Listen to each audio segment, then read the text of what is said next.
You don't become smart by learning more. You become smart by seeing what others miss, and that's what makes you dangerously smart. What if it's actually much simpler than it sounds? What if becoming truly sharp isn't about knowing more, but about seeing things in a completely different way?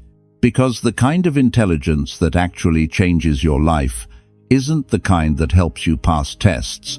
It's the kind that helps you read people, spot patterns, and understand what's really going on when everyone else is confused. And that kind of awareness is rare, not because it's hard to learn, but because most people never stop to question what they've been told. They just follow along, believe things without checking them, and assume the world works the way it should, but it doesn't. And as Niccolò Machiavelli pointed out, people often believe what sounds right, not what is actually true. And once you realize that, everything starts to shift. The way you look at people changes, the way you make decisions changes, and even the way others respond to you begins to feel different.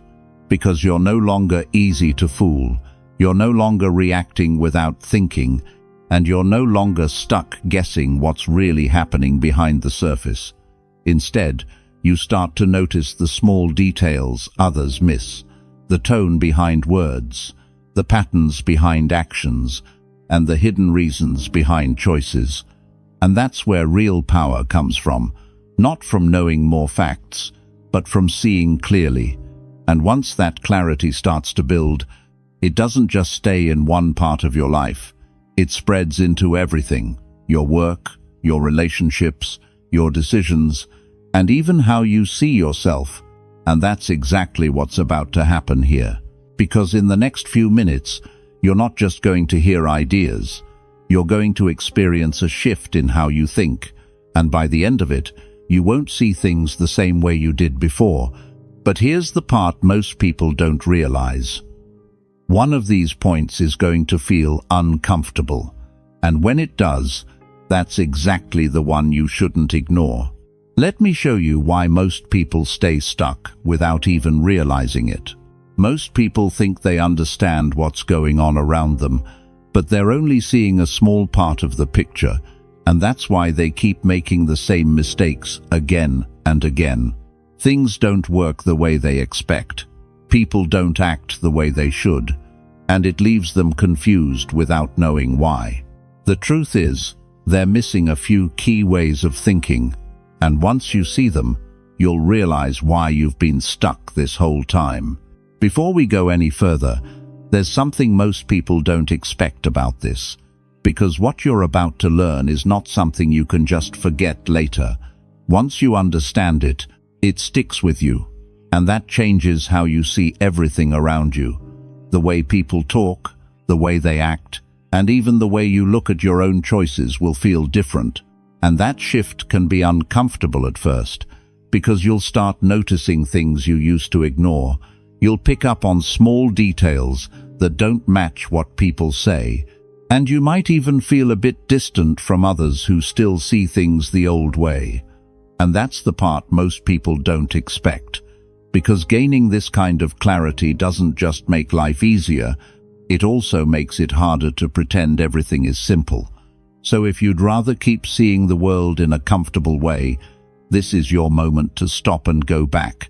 But if you're ready to understand what's really going on beneath the surface, and you're okay with seeing things as they truly are, then keep going, because from here on, your way of thinking is about to change. This is the first point, and everything else builds on it. Because if you don't understand this, the rest won't fully make sense. And this is also the one most people push away at first, because it goes against what they've believed for a long time. But here it is, simple and direct. What people say is not always what they actually do, and that doesn't mean everyone is trying to lie all the time. It just means that words are not the best way to understand someone. Because words are easy. Anyone can say anything in the moment. People say things to look good, to avoid problems, to make others feel better, or to get what they want right now. But saying something and actually doing it are two very different things. And if you think about your own life, you've probably seen this many times. Someone promises they'll do something and then never follows through. Someone says they care but their actions don't show it. Or someone says they'll change but stays exactly the same. And each time it happens, it leaves you confused because the words sounded real, but the outcome didn't match. And that confusion comes from trusting what was said instead of what was done. And most people fall into this trap because they want to believe words. They want to trust what they hear. And that's exactly why it works so well on them. Because when you rely on words alone, you're easy to mislead. Not always on purpose, but still in a way that affects your decisions. And this idea has been around for a long time. Even Niccolò Machiavelli pointed out that people tend to believe what they're told, especially when it fits what they already want to hear. And because of that, it becomes easy for someone to guide your thinking just by choosing the right words. But once you start to see this clearly, something important changes. You stop focusing on what people say and start paying attention to what they actually do. You begin to notice patterns instead of promises. You watch how someone behaves over time, not just how they sound in one moment. And that shift alone removes a lot of confusion, because actions are much harder to fake consistently. Someone might say the right thing once, but their behavior over time tells the real story. And when you begin to rely on that, you stop second-guessing yourself. You stop making excuses for others, and you start seeing situations for what they really are. And this also makes you much harder to influence, because most attempts to control or persuade happen through words, through explanations, promises, or emotional talk. But when you stop giving those words full trust, they lose their power over you.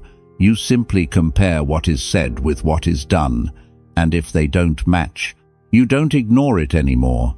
You take it seriously, and that alone changes how people interact with you, because they can sense that you're not just listening, you're observing, and that makes it harder for anyone to take advantage of you.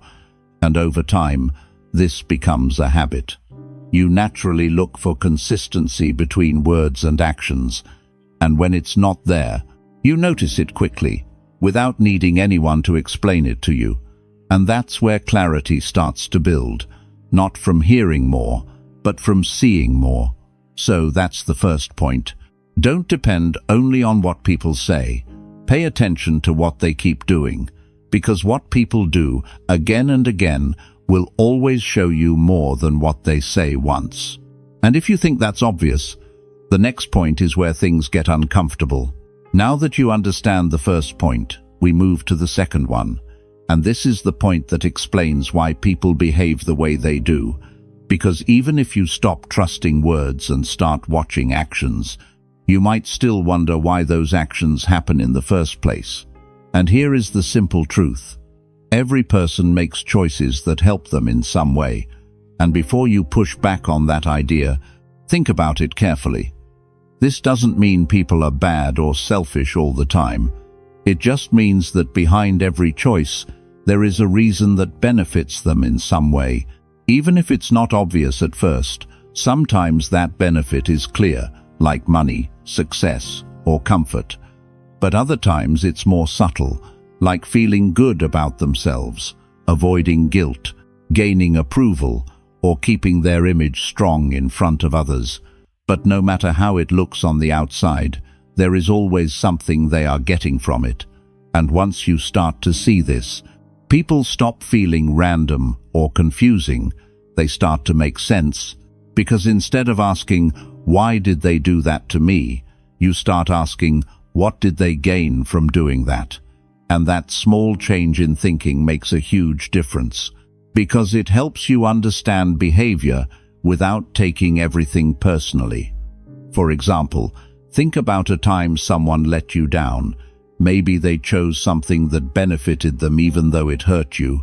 At the time, it probably felt unfair or even painful. But if you look at it through this lens, their choice becomes easier to understand. They weren't thinking about hurting you, they were thinking about helping themselves.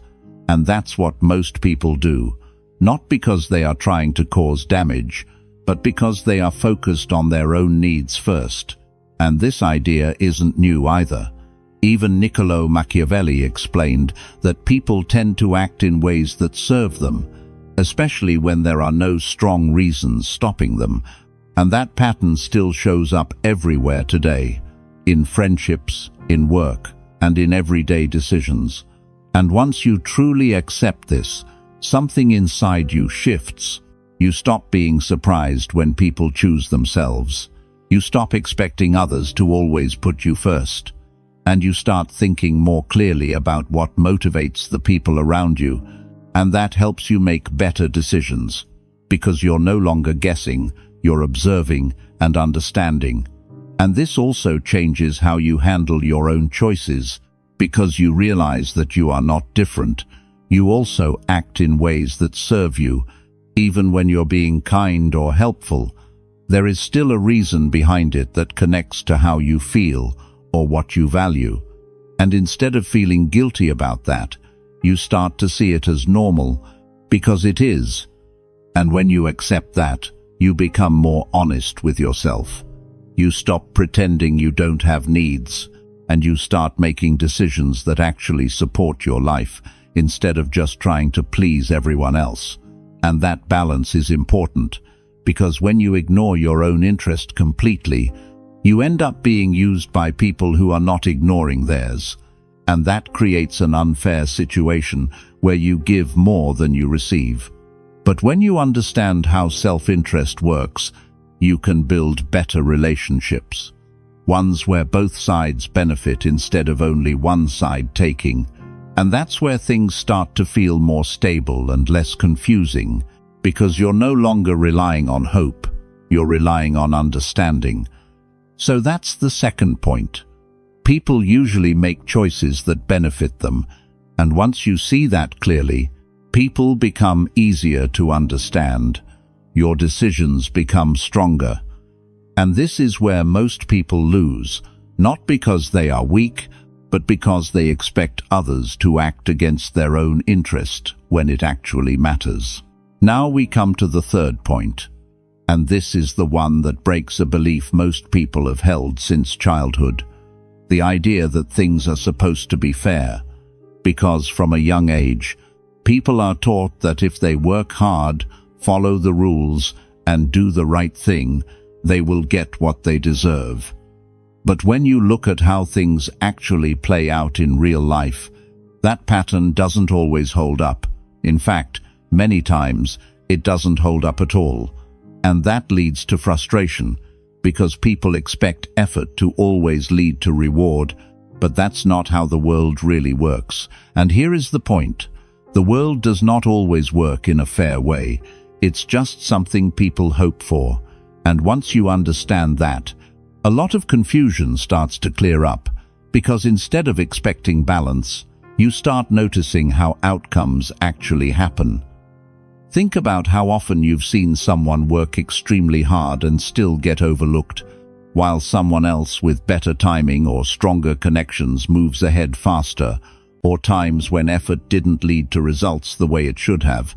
Those moments feel unfair, but they are not rare exceptions. They are part of how things operate, and that's difficult to accept at first, because it challenges the idea that effort alone is enough. But once you look closer, you begin to see that other factors are always involved.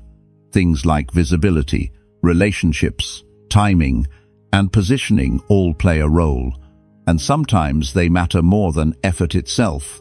And this idea has been recognized for a long time. Even Niccolò Machiavelli pointed out that focusing only on how things should be instead of how they actually are can lead people to fail, because they are playing by rules that don't fully exist in practice. And that's where many people get stuck. They keep expecting fairness. They keep waiting for things to balance out. And while they wait, others are adjusting to reality and moving forward.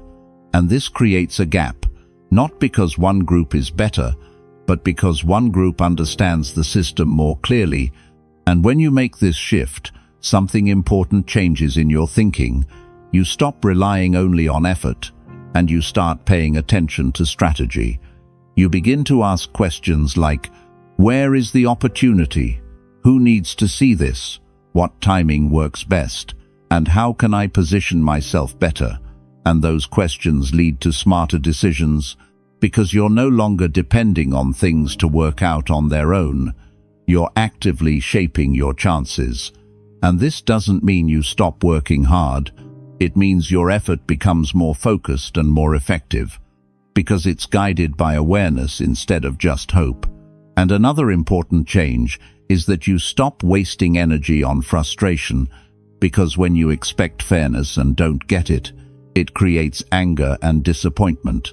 But when you understand that outcomes are influenced by many factors, you spend less time being upset and more time adjusting your approach. And that shift alone can save a lot of energy and time.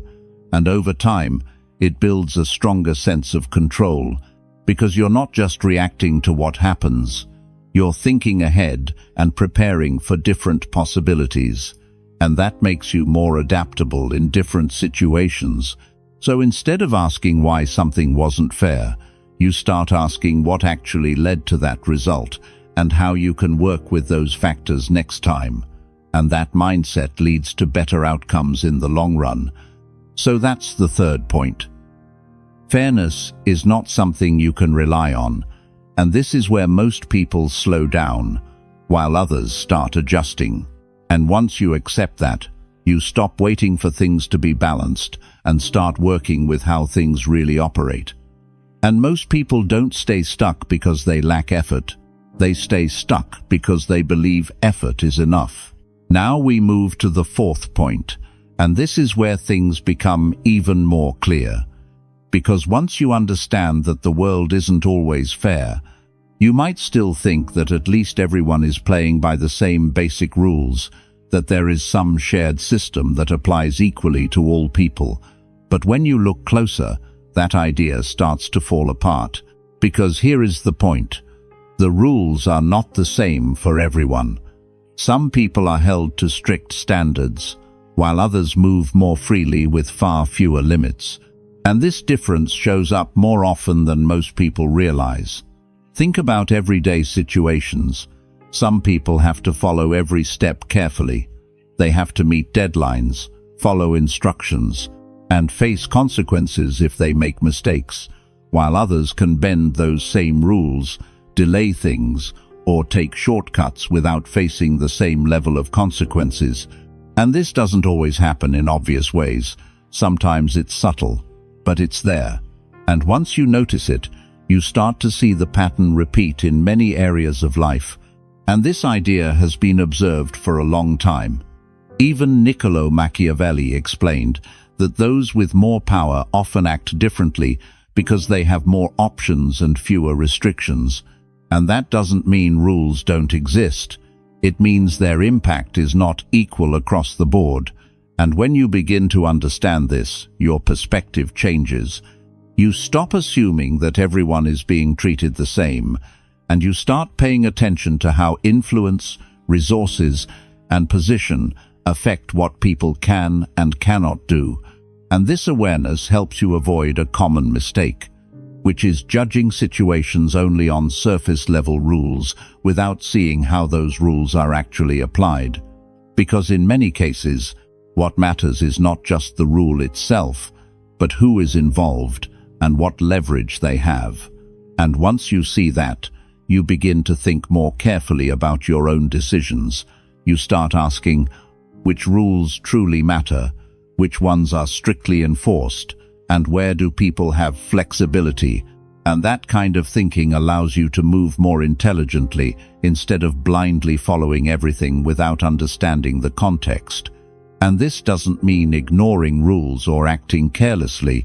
It means being aware of how systems work in real life, so you can avoid putting yourself at a disadvantage while others are making more strategic choices. And another important change that comes from this shift is that you stop assuming that doing everything perfectly will always protect you or move you forward, because you realize that outcomes are influenced by more than just rule following. They are also shaped by awareness, positioning, and timing. And when you combine that understanding with your actions, you become more adaptable. You know when to follow closely, when to adjust, and when to step back and rethink your approach. And over time, this reduces frustration because you're no longer expecting equal treatment in situations where it doesn't exist. Instead, you're observing how things actually work and responding in a way that fits that reality, and that leads to better decisions and fewer surprises. So that's the fourth point. The rules are not applied the same to everyone, and once you see that clearly, you stop moving blindly and start acting with awareness, which gives you a stronger position in any situation you face, because following every rule doesn't make you safe, it just makes you predictable. Now we move to the fifth point, and this is the one that changes how you look at the people around you, because even if you understand how actions matter, how self-interest works, and how the system isn't always fair, you might still believe that at least the people close to you are always on your side, that the ones who smile at you, support you, and spend time with you have good intentions. But this is where things get more complex, because here is the point. Not everyone who acts nice with you is really supporting you, and this is uncomfortable to accept, because it forces you to question people you never wanted to doubt. And that doesn't mean you should suddenly distrust everyone, but it does mean you need to look deeper than surface behavior, because sometimes people can act supportive while quietly competing, observing, or even waiting for the right moment to benefit themselves. And this happens more often than most people expect. Think about times when someone seemed kind and encouraging, but later their actions didn't match that energy. Maybe they shared something you told them in confidence. Maybe they acted differently when it mattered. Or maybe they supported you only when it didn't cost them anything. Those moments feel confusing because the outside behavior looked genuine, but something underneath didn't match, and that's the key point. Appearances can be easy to manage, but consistent behavior over time is much harder to fake. And this idea has been recognized for a long time. Even Niccolò Machiavelli pointed out that people often present themselves in ways that help them gain trust, because trust gives access, and access creates opportunity. And once you understand that, you stop judging people only by how they act in comfortable situations. You start paying attention to how they behave when things become difficult, when there is something at stake, when supporting you requires effort or comes with a cost. And those moments reveal much more than simple words or friendly gestures. And when you begin to observe this, your thinking changes.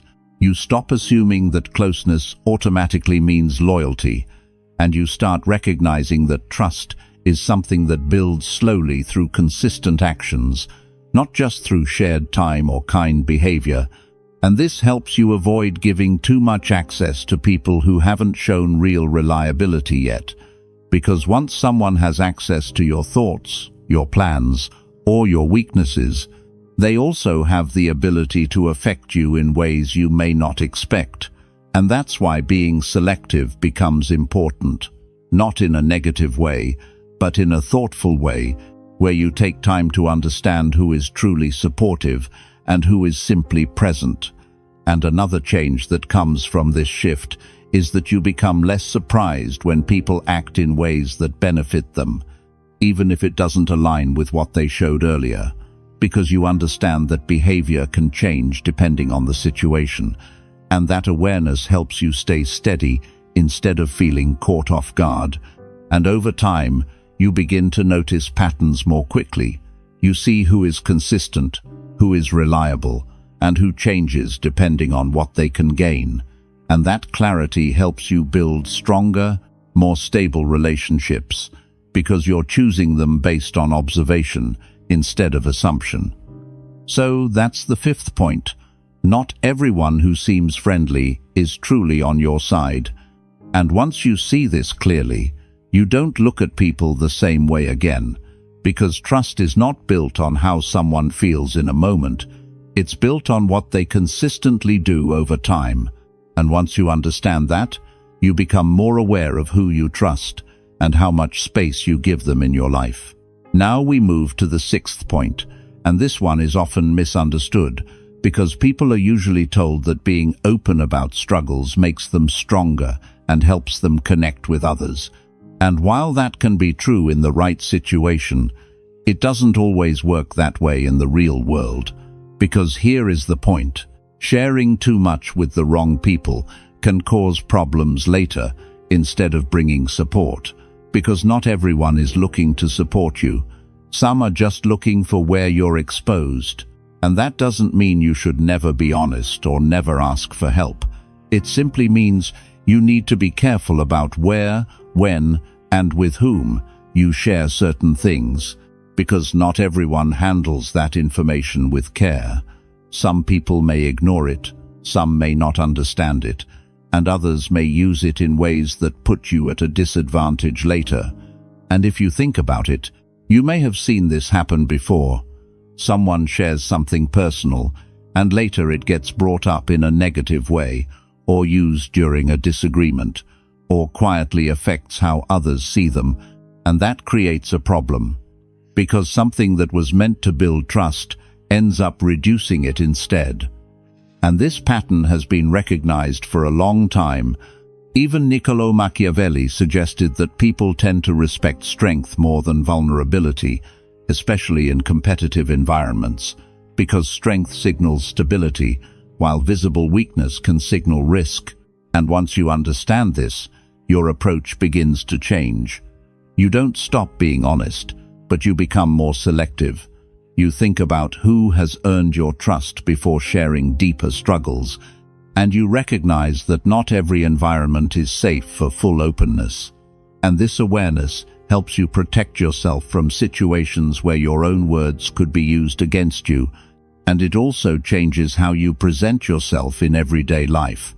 Instead of focusing on what's going wrong, you focus more on what you're handling and improving, not to hide reality, but to maintain control over how much others can influence your position. And another important change is that you start working through many challenges privately, building strength without needing constant validation, and that builds confidence over time, because you rely less on outside reactions and more on your own progress. And this doesn't mean becoming closed off or distant. It simply means understanding that trust should be built before it is given, especially when it comes to sensitive information. And when you apply this shift, you reduce unnecessary risk. You avoid giving others tools they can use against you, and you maintain a stronger position in both personal and professional situations. And over time, this creates a balance where you can still form real connections, but without exposing yourself too quickly or too widely. And that balance is what keeps you steady. So that's the sixth point. Showing weakness without awareness can lead to problems. And once you understand that, you become more thoughtful about what you share, which helps you stay protected while still growing stronger. Now we come to the seventh and final point. And this is the one that brings everything together, because you can understand people, notice patterns, and see how things really work. But if you don't act on that understanding, nothing truly changes. And here is the point. You are already part of a game where your choices matter, and that game keeps moving with or without your awareness. Every day, in your work, your relationships, and your decisions, there are choices being made, positions being formed, and outcomes being shaped. And even if you decide not to think about it in that way, others still do. Others are paying attention, planning ahead, and adjusting their actions based on what benefits them. And if you are not doing the same, then you are not staying neutral. You are simply falling behind without realizing it. And this is where many people get stuck. They believe that if they just stay honest, work hard, and avoid thinking strategically, things will naturally work out. But in reality, the people who move forward are often the ones who combine effort with awareness. They don't just react, they think ahead. They consider how their actions will be seen, what opportunities may come next, and how to place themselves in a better position over time. And this idea has been discussed for centuries. Even Niccolò Machiavelli described the need to both understand situations clearly and act with strength when needed. Because awareness alone is not enough. Action is what creates results. And once you accept that you are already part of this ongoing system, your mindset changes. You stop avoiding the idea of strategy, and you start using it in a balanced and thoughtful way. You begin to plan instead of just hope. You begin to observe how your choices affect your direction, and you become more intentional with your time, your energy, and your interactions. And this doesn't mean becoming overly competitive or fake. It simply means being aware that your actions matter and that they shape your path. And another important shift that happens here is that you stop feeling uncomfortable about thinking ahead or positioning yourself, because you realize that everyone is doing it in some form, whether they admit it or not. And by being honest with yourself about it, you gain clarity instead of confusion. And that clarity helps you make better decisions, because you're no longer guessing or waiting. You're actively shaping your outcomes. And over time, this creates momentum. Small decisions begin to build on each other, leading to stronger opportunities and better results. And you start to notice that you are no longer reacting to situations. You are influencing them. And that is a major difference, because it moves you from being passive to being active in your own life. And that's where real progress begins. So that's the 7th point. You are part of a larger game, whether you notice it or not. And once you accept that and start acting with awareness, you move from simply going through situations to actively shaping where you end up. Now you've gone through all 7 points, and when you connect them, everything starts to make sense. You stop trusting words alone and start watching actions. You understand that people act for their own reasons, that outcomes aren't always fair, and that not everyone plays by the same rules. You become more careful about who you trust, what you share, and how you move. And because of that, things feel clearer, not because the world changed, but because you did. Once this shift begins, it doesn't go away. You start noticing small details you missed before, patterns in behavior, changes in tone, hidden intentions. You pause more, observe more, and over time, this becomes natural. While most people keep reacting the same way, you begin to respond with more clarity, and that difference slowly grows. You may also feel a slight distance at times, like you're seeing things others don't. That's normal. It just means you're looking deeper while most people stay on the surface. With time, you learn to handle that without losing your balance. Now you have a choice. You can ignore this and go back, or you can start using this awareness in your daily life. Because when you apply it, even in small ways, your decisions become sharper and your direction becomes more stable. So take a moment and look at your life honestly. Where are you still ignoring patterns? Where are you expecting things that don't match reality? And what can you change starting today? And if something clicked for you, write, "I get it," in the comments. Then watch what you do next, because that's where the real difference begins. It builds quietly, step by step, until it becomes who you are.